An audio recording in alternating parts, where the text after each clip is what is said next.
जी विराजमान हैं हम सबके बीच में, और मैं बहुत खुशनसीब हूँ जो मुझे मौका मिला है कि मैं आप सबके बीच में आकर दो शब्द कुछ कह पा रही हूँ। तो माँ आशुतोष शांभवी जी कौन है, क्या है, ये बताना चाहूँगी, क्योंकि शायद आज यहाँ जो लोग बैठे हैं कुछ ऐसे हैं जो माँ के बारे में जानते हैं और कुछ ऐसे हैं जिनको माँ के बारे में जानना है। एक समय था जब मैं भी नहीं जानती थी, लेकिन अब इतने कुछ अनुभव हुए, इतना कुछ एहसास हुआ है, इतनी सब कुछ चीज़ें बदल गई हैं कि हाँ लगता है कि हाँ ये साक्षात जगत जननी है। तो एक बार सभी मेरी माँ के लिए, एक बार सभी आशुतोष शांभवी माँ के लिए एक बार जोरदार जयकारा लगाएंगे। बोलो माँ आशुतोष शांभवी जी की जय, सच्ची सरकार की जय, मैया के प्यार की जय। तो सबसे पहली चीज तो सब बोलते हैं, सैया बता रहे थे कि जीवन में गुरु का होना बहुत आवश्यक होता है। पर जब ये बात आती है कि जीवन में गुरु का होना बहुत आवश्यक होता है, तो सबसे पहला प्रश्न जो उठता है वो उठता है कि गुरु होता क्या है, गुरु क्या है। मन में जो पहला प्रश्न आता है वो ये आता है कि गुरु क्या है। तो गुरु वो है जो हमें ज्ञान की पहचान कराता है, गुरु वो है जो हमें सत्य की पहचान कराता है, गुरु वो है जो हमें असत्य की तरफ से सत्य की ओर ले जाता है, गुरु वो है जो हमें अंधकार से प्रकाश की ओर ले जाता है, वो गुरु। और वही जगत जननी आदि जगदम्बा माँ आशुतोष शांभवी जी हमारी माँ पूर्ण गुरु है, पूर्ण परम साक्षात परम ब्रह्मा है, जो आपके ही अंतर घट में आपको ईश्वर का दर्शन कराती है, आपको ईश्वर से मिलाती है। एक बार किसी ने मुझसे पूछा कि तू माँ से जुड़ी है, तू गुरु से जुड़ी है, तुझे गुरु ने क्या दिया?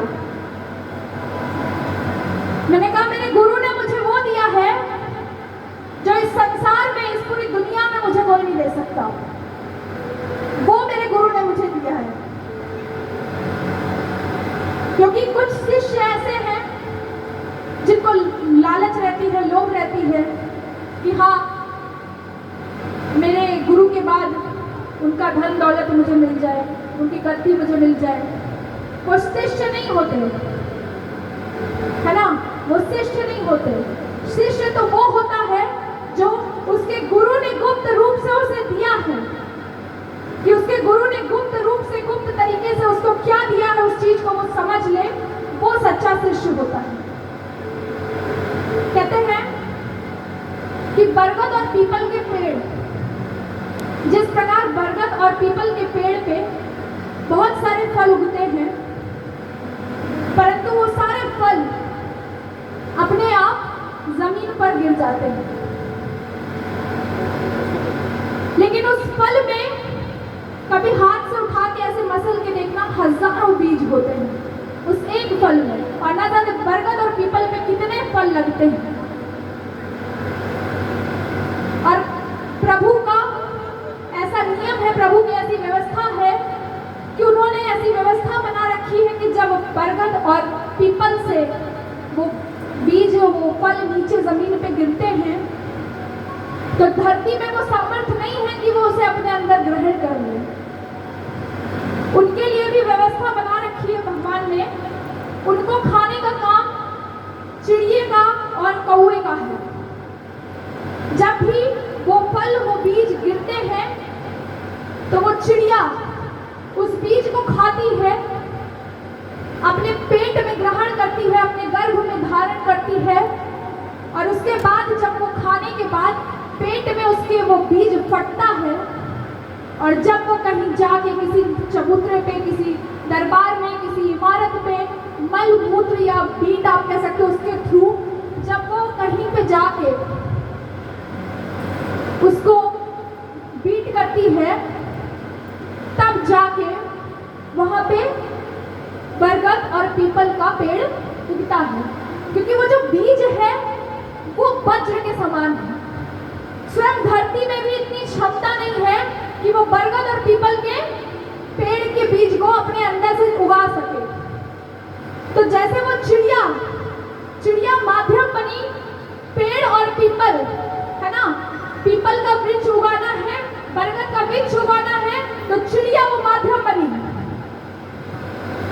उस चिड़िया ने उस फल को अपने गर्भ में धारण किया और जब गर्भ में रहने के कुछ दिन बाद वो फल फूटा, उसमें से बिये निकले और जब उसने बीट किया मलमूत्र के जरिए जब वो निकला, तब जाके बरगद और पीपल के पेड़ लगे। कई बार हम देखते हैं कि बड़ी बड़ी इमारतें हैं और उनके ऊपर पीपल का पेड़ लगा है, तो खुद स्वयं देवता तो उसे उगाने आते नहीं है, वो एक जरिया है। उसी प्रकार ईश्वर का ज्ञान है, वो उस ज्ञान को पहले अपने अंदर पकाता है, अपने प्रेम से, अपनी भक्ति से उसे अपने अंदर पकाता है और भगवान उस भक्ति को अपने अंदर पकाता है और फिर उसे ज्ञान के रूप में लोगों को बांटता, अपने शिष्यों को बांटता है। तो मुझसे पूछा कि तुम्हारे गुरु ने तुमको क्या दिया? मैंने कहा मेरे गुरु ने मुझे अपनी तपस्या दे दी, मुझे ईश्वर से जोड़ दिया, मुझे ईश्वर के दर्शन करा दिए, और इससे बड़ा गुरु क्या दे सकता है? और मैं सबसे बड़ी बात बताऊं कि मैं माँ से जुड़ी हूं, पर अभी तक मैंने दीक्षा नहीं ली। मैं अभी तक दीक्षित नहीं हूं, पर माँ की ऐसी कृपा है मेरे ऊपर कि मैं दीक्षित हुए बिना भी बहुत बहुत बहुत ज्यादा अनुभव करके बहुत खुश हूं कि मैं माँ से जुड़ी हूं। माँ आशुतोषांबरी जी दिखने में बहुत साधारण है, पर वो इतनी सच्ची है, इतना पार ब्रह्म शक्ति है वो, कि इतनी कृपा हो रही है माँ की मुझ पे। पहले जब मैंने माँ के बारे में सुना, जिसने मुझे माँ से जोड़ा वो आप सबके बीच में ही है, शैलेंद्र जी।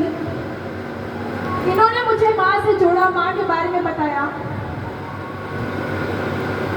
जब मैंने सुना तो मैं भी सोचती थी कि हम जैसा एकदम आम इंसान माँ इतनी सरल दिखती है, इतनी बड़ी शक्ति कैसे हो सकता है? फिर मन में बहुत तरीके के प्रश्न आते थे कि ऐसा कैसे होता है, गुरु क्या होता है, गुरु कैसा होता है, गुरु की महिमा कैसी होती है। धीरे धीरे उन सारी चीजों को जाना, और जब जाना तो एहसास हुआ कि हाँ, जिंदगी में गुरु होना कितना आवश्यक है। श्री राम जी, श्री कृष्ण जी 10 अवतारों में से एक है, जो स्वयं खुद अवतार हैं, पर उनको भी गुरु करना पड़ा। मीरा जी जब कृष्ण जी मीरा जी से खुश होके मीरा जी को दर्शन देते थे, तो मीरा जी ने कृष्ण जी से कहा कि हे प्रभु, मेरा जीवन सफल हो गया। तो कृष्ण जी ने कहा, नहीं मीरा, अभी तेरा जीवन सफल नहीं हुआ है, ये तो तेरा प्रेम है, ये तेरी भक्ति है कि मैं खुश हो के तुझे दर्शन देता हूँ, तुझे तेरे सामने प्रकट हो जाता हूँ, पर तेरा जीवन अभी सफल नहीं हुआ है। तो मीरा ने कहा, प्रभु कैसी बात कर रहे हैं, मैंने आपको पा लिया, आपके दर्शन कर लिए, और आप कह रहे हैं कि मेरा जीवन सफल नहीं हुआ। तो उन्होंने मीरा जी से भी कहा, उन्होंने मीरा जी को बताया कि जब तक जिंदगी में एक पूर्ण गुरु, एक सच्चा गुरु नहीं आता, तब तक जीवन सफल नहीं होता। मैं आपको अपनी कहानी बताती हूँ, जो कुछ मैंने महसूस किया है, दूसरों की बातों पे मत जाइएगा, मैं यहाँ साक्षात आपको बताती हूँ। ऐसी बहुत सी चीजें थी जिनको लेके मैं बहुत परेशान थी। मैं माँ के सामने गई, मैं माँ के दरबार में गई, और वहाँ बैठ के मैं जैसे भी भजन गा रही थी, मैं बैठ के माँ के सामने भजन गा रही थी, और आशुतोषांबरी माँ के सामने, इस जगत जननी के सामने मैंने कुछ भी नहीं बोला, मैंने एक शब्द कुछ भी नहीं बोला, और मेरी माँ से आंखें मिली और इस माँ ने वो सब कुछ समझ लिया जो मेरे दिल में चल रहा था। मैं अपने घर लौटी, फिर वो सारी चीजें जो मैंने माँ से अपने मन में बोली, और 10 सेकंड, मुश्किल से वो 10 सेकंड जिससे मेरी माँ से मेरी आंखें मिली थी, और माँ ने इशारों में कहा था कि सब ठीक हो जाएगा, चिंता मत कर, सब ठीक हो जाएगा।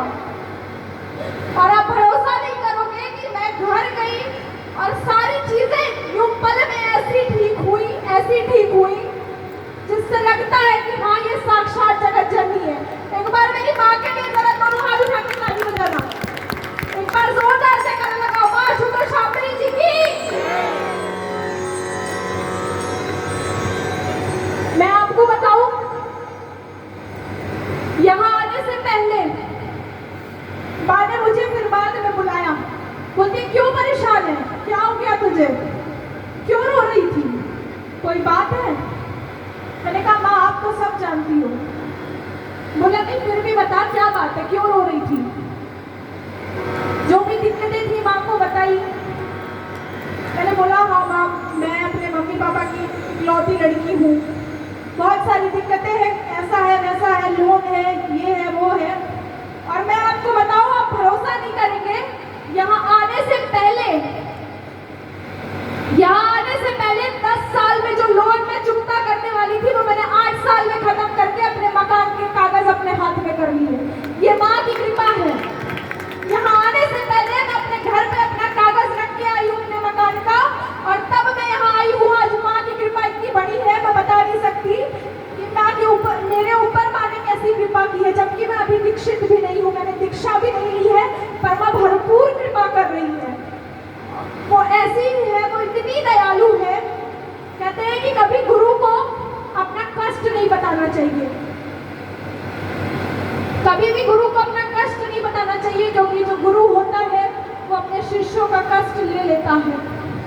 और हमारी आशु मैया, हमारी आशुतोषावतरी माँ ऐसी ही है। दरबार में एक भक्त आया जिसको कैंसर था, ये मेरी आंखों देखी कहानी है। दरबार में एक ऐसा भक्त आया जिसको कैंसर था, वो बहुत परेशान था, और माँ से उसने बोला, और आप भरोसा नहीं करोगे, उस इंसान का कैंसर ठीक हो गया, और उसका सारा जो भी था बीमारी, जो भी था रोग, वो स्वयं माँ आशुतोषावतरी ने खुद पर ले लिया। और आज माँ के गले में वो घाव है, वो जो भी आप कह लो, माँ अपने गले में आज पट्टियां करा के चलती हैं। पर उस शिष्य को जो माँ के द्वार पे आया था, माँ ने उसको ठीक कर दिया। सिर्फ जिंदों को ही नहीं, मुर्दों में भी माँ ने जान डाली है। एक प्रेमी थे, उनकी एक 10-12 साल 13 साल की लड़की थी जिसको बहुत हाई शुगर 600-700। डॉक्टर ने उनको जवाब दे दिया कि अब आप अपनी बेटी को ले जाइए, 10-15 दिन से ज्यादा आपकी बेटी नहीं चलेगी।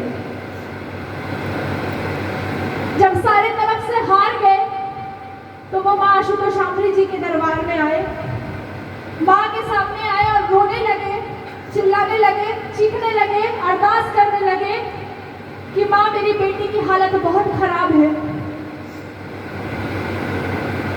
मेरी बेटी को हर जगह से, हर डॉक्टर ने, मैंने सब जगह दिखा लिया, सबने जवाब दे दिया, बोला है बस 10-15 दिन चलेगी। और ये माँ इतनी दयालु है, माँ ने बोला ठीक है, चिंता मत कर, ठीक हो जाएगी, चिंता मत कर, ठीक हो जाएगी, सब कुछ अच्छा होगा। और माँ ने कहा कि बस एक चीज करनी होगी कि ये लड़की जो भी खाएगी, इसको जो कुछ भी दिया जाएगा वो मैं इसे दूंगी, इसे एक बूंद जल भी पीना होगा तो वो मैं इसे अपने हाथों द्वारा दूंगी, तो ही ये उसे ग्रहण करेगी। अब घर वाले का घर दूर था, फिर घर वालों ने लड़की को आश्रम में छोड़ा।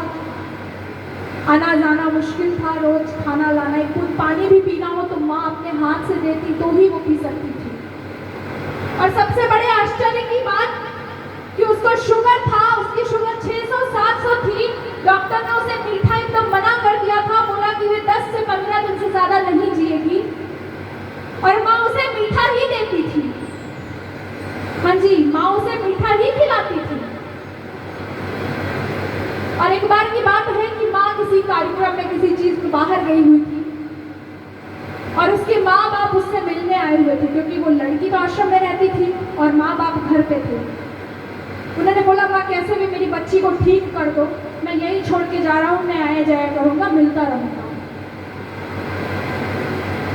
अब माँ जब बच्ची से मिलने आई तो माँ का प्रेम तो प्रेम होता है, वो मिली और माँ ने अपनी बच्ची को गले लगाया और वो कुछ बिस्कुट बिस्कुट लाई थी, वो माँ ने गलती से अपनी बेटी को खिला दिया। अब उसकी माँ को ये याद नहीं था, उसकी माँ को इतना होश नहीं था कि माँ ने कहा था कि ये जो भी खाएगी वो मेरे हाथों से दिया हुआ खाएगी। और उसकी वही तबीयत बिगड़ी और वो वहीं बेहोश हो गई। आश्रम से स्वामी जी ने जब वैद्य बुलाए, जब वैद्य ने देखा तो आप यकीन नहीं मानेंगे, वैद्य ने बोल दिया कि ये लड़की मृत्यु घोषित कर दी उन्होंने। बताया इसमें जान नहीं है, ये मर चुकी है। स्वामी जी परेशान, बोले माँ ने तो बोला था कि ये ठीक हो जाएगी, ये क्या हो गया?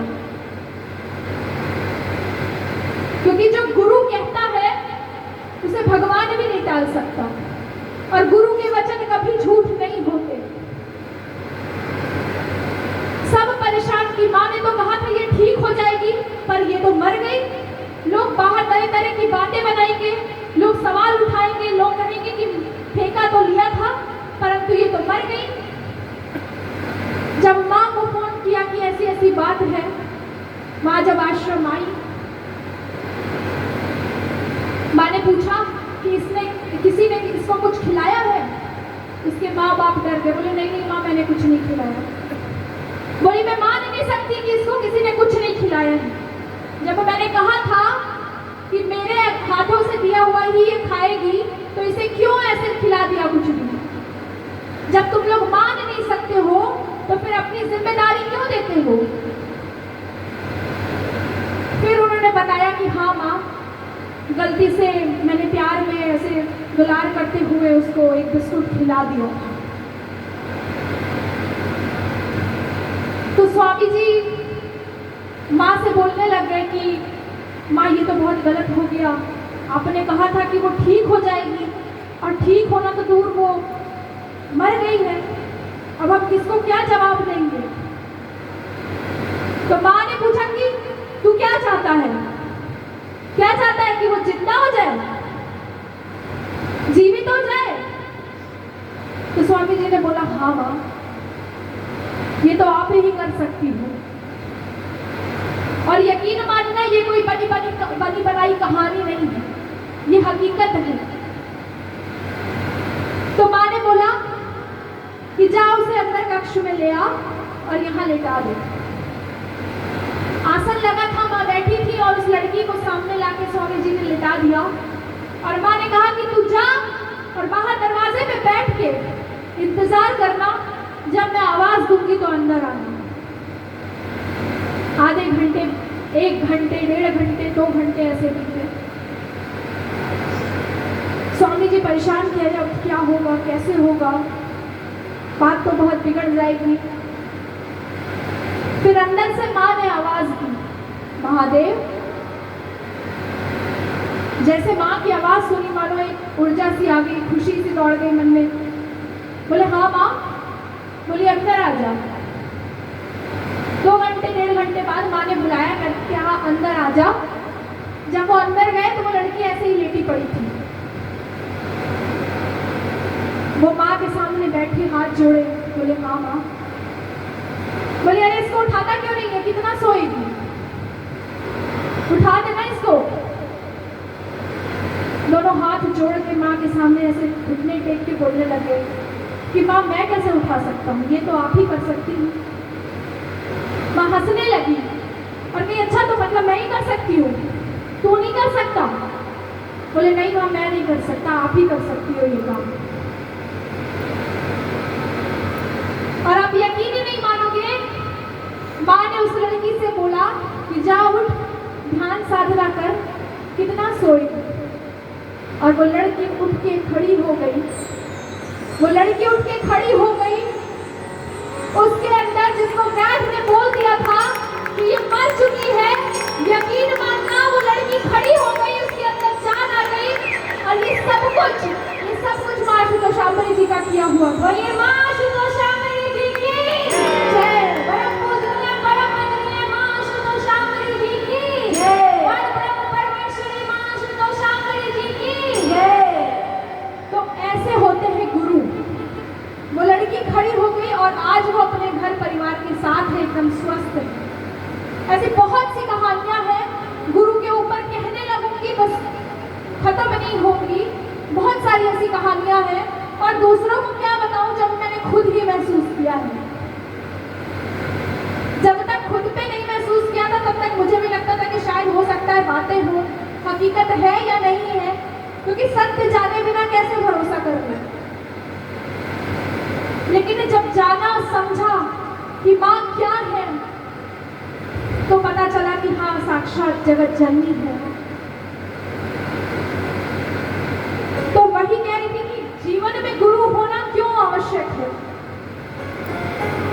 क्योंकि एक गुरु ही है जो हमें सच का अनुभव कराता है, जो हमें अज्ञानता की तरफ से लेकर ज्ञान की तरफ ले जाता है। शिष्य भले ही कितना ही बुरा क्यों ना हो, पर गुरु का काम है भले ही डांट के, मार के, समझा के, प्यार से, जैसे भी करके, पर गुरु का कर्तव्य है कि शिष्य को सही राह पर लाना। और यही ऐसे ही दिखने में इतनी साधारण, इतनी भोली, परंतु इतनी बड़ी शक्ति, इतनी बड़ी सत्ता है मेरी माँ। 2:30 बजे तक जीवन में इंसान कभी भी अगर दुख की घड़ी आ जाए तो तुरंत दौड़ता है कि भगवान दिखे, मंदिर में माथा टेक लूं और बोलूं हे भगवान सब कुछ ठीक कर देना। परंतु यह नहीं जानता कि भगवान स्वयं उसके अंदर है। अगर आपने साक्षात इस ईश्वर का दर्शन कर लिया तो कितनी भी बड़ी से बड़ी परेशानी आ जाए, आपको किसी मंदिर, किसी मस्जिद, किसी गुरुद्वारे में जाने की जरूरत नहीं पड़ेगी। आपके बगल कितना भी कुछ होता रहे, आप यहीं एक ही जगह खड़े होकर ध्यान लगाओ अपने अंदर, उस भगवान का, उस ईश्वर का दर्शन करो, आपको साक्षात भगवान के दर्शन, आपको साक्षात ईश्वर के दर्शन हो जाएंगे। आपको कहीं जाने की जरूरत नहीं पड़ेगी। साक्षात आपको ईश्वर के दर्शन हो जाएंगे। और जो सच्चे गुरु होते हैं, जो पूर्ण गुरु होते हैं, आप सभी बैठे हैं, कार्यक्रम चलेगा, बैठे रहे आप सभी। जो सच्चे गुरु होते हैं, जो पूर्ण गुरु होते हैं, और ये तो माँ आशुतोषांबरी जी, जगत जननी माँ। माँ तो वैसे ही अपने आप में बहुत बड़ा शब्द है। कहते हैं पूत कपूत सुने पर ना माता सुनी कुमाता। माँ सिर्फ देती है, कभी नहीं सोचती कि बदले में मुझे क्या मिला। और सच्चा गुरु वही होता है जो निस्वार्थ भाव से अपने बच्चों की देख रेख करता है, अपने बच्चों का ख्याल रखता है। और वैसे ही मेरी माँ आशुतोषांबरी जी ने, एक बार जरा जोरदार से नारा लगाना, बोलो माँ आशुतोषांबरी जी की जय।